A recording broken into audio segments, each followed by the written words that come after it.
Всім привіт! З вами знову Анжела Поліщук і мій канал Перевіримо разом. Зараз я вам хочу показати ще одного члена нашої сім'ї. Така в нас киця Соня є. Бачите, яка вона в нас красуня. І живе вона в нас вже 13 років і є вже повноправним членом нашої сім'ї. Ми її любимо дуже. Але до чого ви подумаєте, тут зараз киця. Зараз я кицю випущу. До чого киця? А киця до того, що вона в нас вже має 13 років, вже така трошки старенька. І вона зараз, як почала спати, вона почала підхропувати. Ми не раз з чоловіком дивимося телевізор, думаємо, хто хропе в хаті? А то хропе наша киця. Ну і в сьогоднішньому ролику піде мова про храп.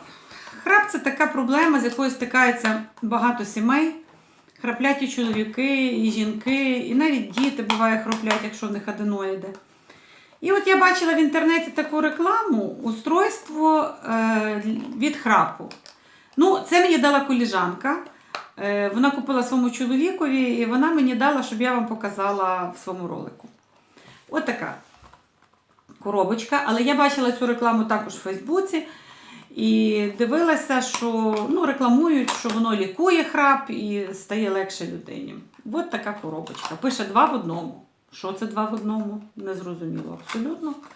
От я показую, відкриваю. От така штучка. Ось така штучка. Тут зверху дирочки, тут дирочки. Будемо зараз пробувати. Так, пробую ту штучку. Запихаємо вниз. Пробуємо дихати, який ефект від неї.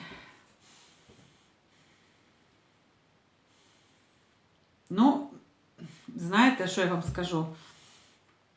По-перше, запах. Запах пластмаси, такий неприємний дуже. По-друге, тяжко дихати. Весь час хочеться вдихнути ротом.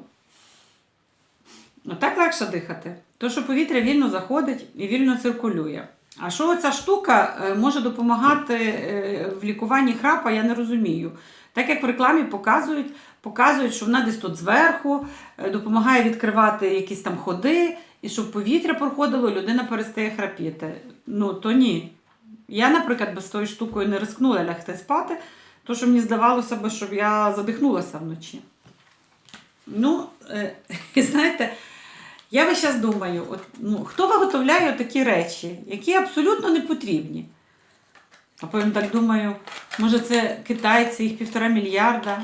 Щось їм робити треба. Вони кліпають отаке все, що попало під руку. Ми купляємо, ринок збуту є, їм якась зарплата капає. І так живемо. Ще я вам показала одну річ, яка не потрібна абсолютно. І до слідуючих зустрічей. Пишіть мені, підписуйтесь на мій канал, поширюйте, розповсюджуйте. І будемо далі показувати якісь такі незрозумілі речі, щоб люди знали. Дякую, па-па, до зустрічі.